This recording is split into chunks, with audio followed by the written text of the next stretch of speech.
lassan 10 órai van, sőt, 10 órai van, és azt ígérte a úrbannak, hogy meglátom, hogy aztán elmaradt, és átadjuk ezt a mai napra. Jó reggelt kívánok, szevasztok! Zoltán, Feri. Szia Feri! Hát nagyon szép, majdnem azt a mignon torta, de nem mignon, hanem ezt úgy hívják, hogy eszembe fog jutni, nagyon hülye szó. Valami segítsen. Makaron!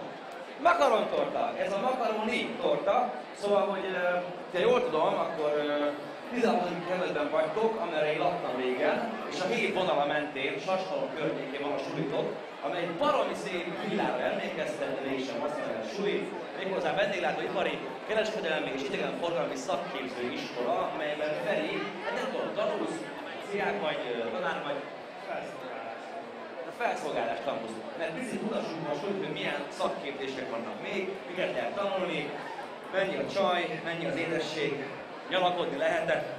Persze lehet, cukrászakképzés folyik, felszolgálás és a szakácsok lesznek itt ki. Ugyanúgy van 4 éves érettség is, olyan is, és ruhadikazás is. Szóval angol Nem, van technikum? Van, lehet egy cukrászat.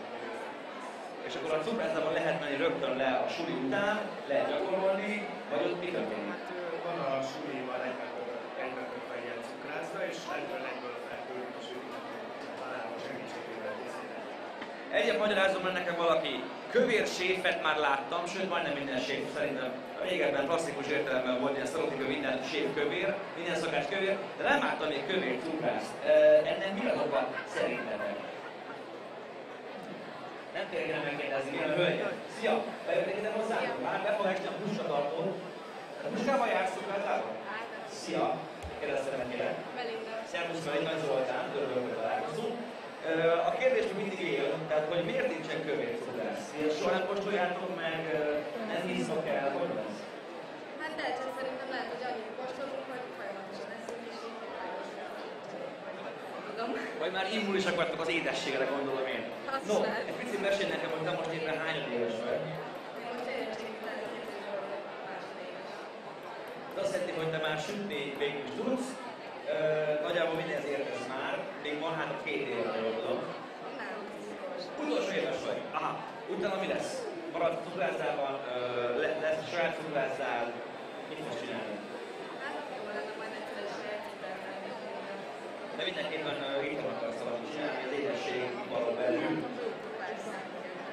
Jó, még egyet mondjam, hogy nekem, hogy a makaron tortából lehet csipmenteni, nyilván csak költőkérdés volt, de hogy ez alapvetően élő, tehát hogy mármint nem mozog, hanem hogy ez ehető.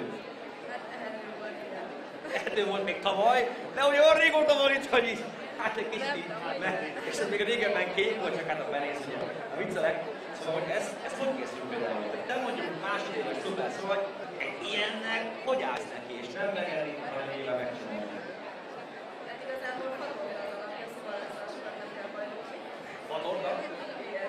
Szinopi a kedvencem. Azt mondja, van egy ilyen vas üveg, és akkor arra van rárakva maga a krém, meg a szapakolás? Igen, igen. Nem akarom az ehető rajta. De lehet csinálni ilyen kis többállal is, nem hiszem, hogy az, hogy tortákról, hogy azt tudjuk, hogy eveletesek, reggel egy tudva, de hát mégis ehető. Van-e olyan a cukrászok életében, hogy nem lehet megcsinálni, de valaki vagy oda kéréssel, szeretnék egy Ferde Eiffel-torony formájú tortát, nagyon sok ablakkal, ami nincs abban egyébként, de ő ezt akarja, akkor ti azt vállaljátok, vagy van-e olyan torta, amit nem lehet megcsinálni? Hát igazából a cukrászatunkon egy nagyon szuper formatortás csávóval, úgyhogy ő mindent megcsinál, szóval tényleg nagyon. Egy jó formatortás csávó mindig elkezd cukrászában. Nagyon szépen köszönöm, és sok sikert nektek, kedves Burma!